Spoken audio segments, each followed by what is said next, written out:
Welcome to SQE One Window, and here we go to complete our tort law discussion and understanding how tort law is examined in SQE. Our final topic is remedies and enforcement.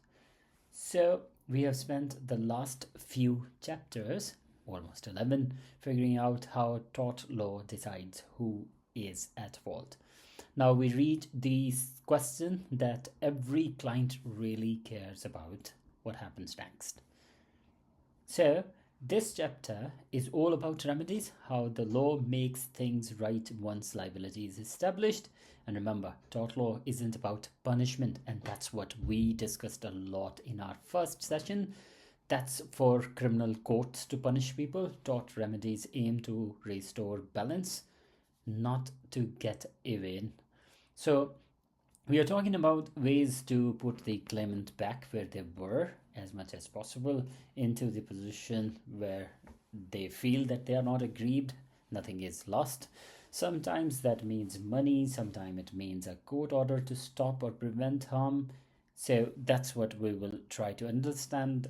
And there are three main remedies, and those remedies can be damages, money to compensate, or we call it compensation; injunction, we call it like in law terms, that is prevention, court order to stop someone from doing something; or it can be abatement or self-help, rare but possible in certain nuisance cases, that you can just stop it, something like water leaked and all. At that point you can enter property and you can stop that. So each one has its own logic and its own traps for SQE candidates. So let's unpack them, try to understand them all. So damages in tort, to start with the classic one, that is compensation, paying something to the aggrieved person. The clue is in the name. It's about financial compensation. The goal is restoration, not enrichment. We talked about it in detail in previous discussions. Tort law says we can't undo what happened. Of course, that unfortunate happened, but we can help you move forward. There are several categories to remember. Compensatory damages is the first one. They restore claimant to the position they would have been in but for the tort. The tort has not happened, so put them back to, not in time, but in terms of what they have lost, in terms of like money. Then we have general damages. These cover not quantifiable losses like pain, suffering, and loss of enjoyment of life, emotional damage, like a meme. No receipts, just reasoned assessment by the court. Special damages are for quantifiable losses, for example, medical expenses, repair bills, lost income, anything you can put a number on. So next is aggravated. We have talked about it. These go a step further, compensating for distress or humiliation caused by the defendant's conduct. Think of a malicious trespass or an insulting denial of wrongdoing. And finally, exemplary. That's the top one. They are very rare in tort. They are designed to punish sometime. Like, they go to the limit of punishment, usually by public authorities. Like case we got is Ruker versus Bernard. That's where the principle was defined, and that's very rare. So the key takeaway for SQE1 is tort damages are usually restorative, that you need to restore it, not to punish, but at some point you have to teach them a lesson. The court wants fairness, not revenge. That's what you need to keep in mind. So in SQE you will get some questions where it says that this was something very aggravated, and that requires kind of like, setting lesson or example for the society. Only in that case go for aggravated or exemplary damages. So injunction and other monetary remedies. Sometimes money isn't enough. Like sometimes the harm keeps happening: noisy neighbor, polluting factories, or someone repeatedly trespassing. That's when injunction comes in, and that's court says stop it. An injunction is a court order telling someone to do something, that it is your obligation to do something, perform it. For example, they just digged road and they are not working on it, and that is causing nuisance. Court will say go and fix it, and sometimes it is stop it, don't do it. There are three different types: prohibitory injunction, stop ongoing or threatened wrongful conduct, mandatory uh, mandatory, we pronounce it sometimes, sorry, I'm not native at that point, I pronounce it different. Mandatory injunction compel positive action like removing an obstruction or restoring property. Interim injunction temporarily stop something that is ongoing. Injunction are discretionary and equitable. That's what does it mean? That which means the court looks at fairness, not automatic right. You can't go and automatically get injunction. It is discretion of court to look at fairness, not as a matter of right. So we got a case Ethicon Limited in 1975. The court said before granting an injunction, the judge asks, is there a serious issue to be tried? Would damages be adequate if no injunction is granted? If yes, they will not grant an injunction.